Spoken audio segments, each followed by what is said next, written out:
ملک شاہ ایران کا بادشاہ گزرا ہے. میں اپنی بات کو ذرا سمیٹتا ہوں. وہ اپنے پولیس والوں کے ساتھ ایک مرتبہ 3 دن جنگل میں شکار کھیلنے کے لیے چل رہا. پولیس والوں نے وہاں ایک گائے دیکھی جو چر رہی تھی اور کوئی بندہ ساتھ تھا نہیں. انہوں نے اپنے آپ میں ہی سوچ لیا کہ یہ شاید آزاد گائے ہے. چلو انہوں نے اس کو پکڑ کے ذبح کیا اور اس کا گوشت انہوں نے بھون کے کھایا. وہ گائے ایک بڑھیا کی تھی.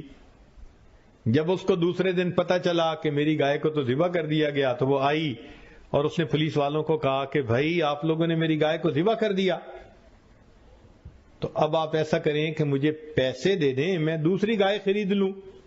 میرا تو گزارا ہی اس کے دودھ، مکھن، دہی، لسی کے اوپر ہوتا تھا. پولیس والوں نے کہا کہ ہمارے پاس تو پیسے نہیں ہیں. اس نے کہا اچھا اگر آپ کے پاس پیسے نہیں تو بادشاہ سے مجھے بات کرنے دیں. ان کا نہیں، ہم آپ کو نہیں موقع دیتے بادشاہ سے بات کرنے کا. تو وہ بوڑھی عورت بڑی پریشان ہوئی کہ اب میں کروں تو کیا کروں. اس نے کسی کو اپنا دکھ سنایا.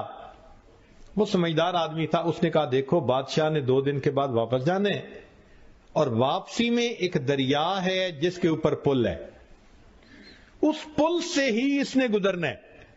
تم چلی جاؤ، پل پہ بیٹھ جاؤ.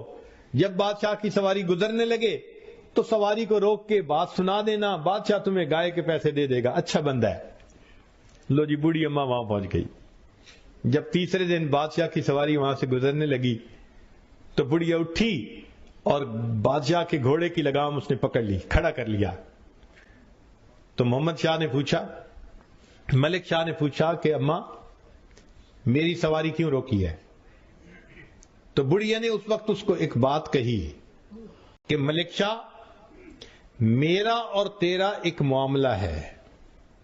ملک شاہ میرا اور تیرا ایک معاملہ ہے. میں یہ پوچھنا چاہتی ہوں اس پل پہ چکانا چاہتا ہے یا قیامت کے دن پل صراط پہ چکانا چاہتا ہے؟ کہتے ہیں کہ بڑھیا نے جب یہ بات کی نا تو اس کی آنکھوں میں سے آنسو آ گئے. نیچے اترا، بات پوچھی اور اس کو 7 گایوں کی قیمت دی. 7 گایوں کی، اور 7 گایوں کی قیمت دے کے ہاتھ جوڑ کے کہا کہ اماں ادھر ہی معاف کر دینا، میں پل صراط پہ جواب دینے کے قابل نہیں. ہم نے اللہ کے جن بندوں کے دل دکھائے ہیں دنیا میں ان سے معافی مانگ لینا آسان ہے، ورنہ کل قیامت کے دن اگر پل صراط پہ ہمیں کھڑا کر لیا گیا تو ہمارا کیا بنے.